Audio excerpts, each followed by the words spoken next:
What's going on, guys? Today we're gonna talk about the 10 main things that the rich do that the poor don't, that makes them so successful. And at the end of this video, you'll find out the reason why Bill Gates was arrested in 1975.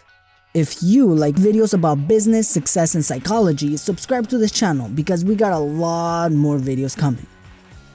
One of the main things that the rich do that most others don't is that they do not settle with the education that was given to them by school or by their parents, especially when it comes to financial education.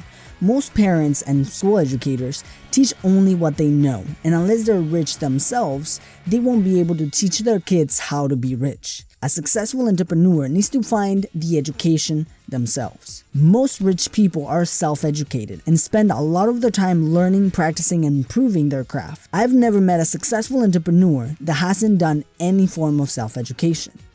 So question number 1, how many hours a week do you spend self-educating? Most entrepreneurs also use a shortcut to actually get the results they want faster.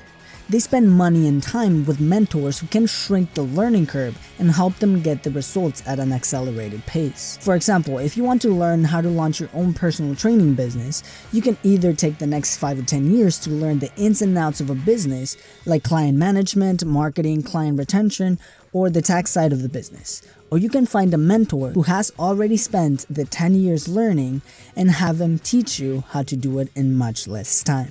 Most rich people have had mentors who were also successful at their craft. Bill Gates, Warren Buffett, Steve Jobs, and any other person who you might consider successful has had a mentor. Question number 2. Who in your local area is an expert at something that you're interested in? If so, reach out to them. Ask them if they can mentor you. In exchange, you can be their assistant or help them in any way. One main difference between someone who has the potential of becoming rich and someone who doesn't is that the rich do not exchange time for money, aka they build passive income. The rich know that exchanging time for money gives a limited earning potential because there's only a finite amount of time in a day that you can work.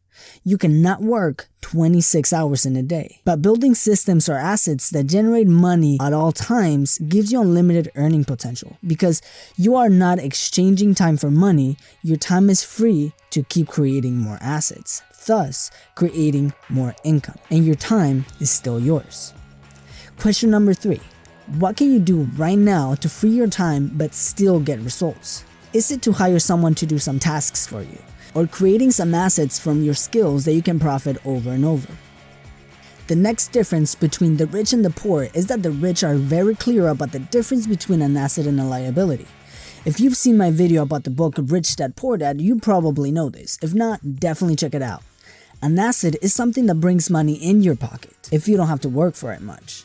A liability is something that takes money out of your pocket. For example, if you own a car and you have to pay gas, insurance, maintenance, and the car itself, that is taking money out of your pocket, making it a liability. If you own a house that you live in and you have to pay mortgage, property taxes, and maintenance, it is still a liability. Now, I don't mean that you should not have a house just because it's a liability, but do not consider it to be an asset. You might actually turn a liability into an asset. If you rent your house, for example, and the property income pays the mortgage, maintenance, and property taxes and still leaves extra money for you, then you have successfully turned it into an asset. Question number 4. How many liabilities compared to assets do you currently own? And here's a Bill Gates clue. At the time of his arrest in 1975, Bill was 19 years old.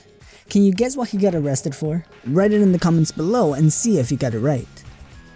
Understanding what assets and liabilities are is a huge advantage when making purchasing decisions. Rich people know that in order to purchase a liability, they need enough assets to cover for the expenses of the liability. For example, if you want to buy a nice car for yourself, instead of putting $10,000 as a down payment, you can resist the urge to buy that cool car for now, and you can invest it on something that can generate enough money to pay for the car. Now you will have a car and also a stream of income that covers for those expenses. So question number 5, what is something that you really want to buy, but you know it's a liability? Another important difference is that the rich focus more on net worth rather than just income. Poor people talk about their hourly rate or their yearly income. Rich people, on the other hand, know that it's not much about what you earn, but what you keep. For example, you can have a company that earns $1 million in revenue, but you only keep $600,000 after expenses. After going on vacation and buying your new car, you only keep $350,000. For the rich, that is the number that matters. How much you earn is not as important as how much you keep. So question number 6, at the end of each year, how much of what you earn do you keep? Just like believing in net worth more than just income, they also believe in value as a direct influence of it. One big difference between the rich and the not so rich is that the rich know that their income is directly impacted by the value they provide and not by the time or effort they put into something. Most people feel like they should be compensated just because they put a lot of effort into something, not considering if it brings value to others or not. So question number 7, what skills do you have that you can use to bring value to others? Something that is very easy to see is that poor people focus on obstacles, while the rich focus on opportunities. For most people, an obstacle will lead them to give up, but successful people take obstacles as challenges to be conquered. Let's say that you buy a bookshelf for your many books, but somehow you can't put it together. There's no instructions and it just feels like it's too complicated to put together.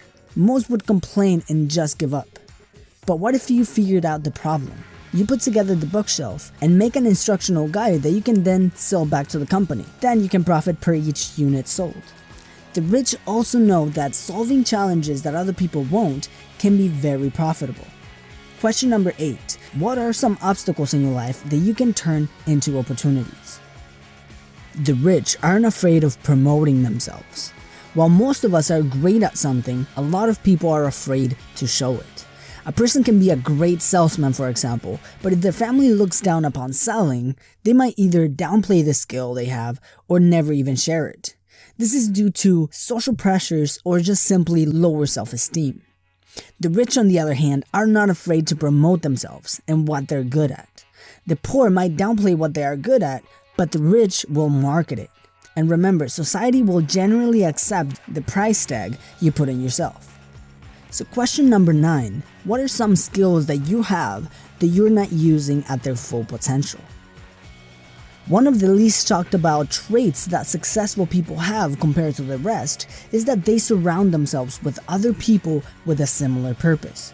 See, most people have the ability to become successful, but when we surround ourselves with people who are just average and like being average, we are more tempted to become average ourselves, making it harder to show what you can truly accomplish.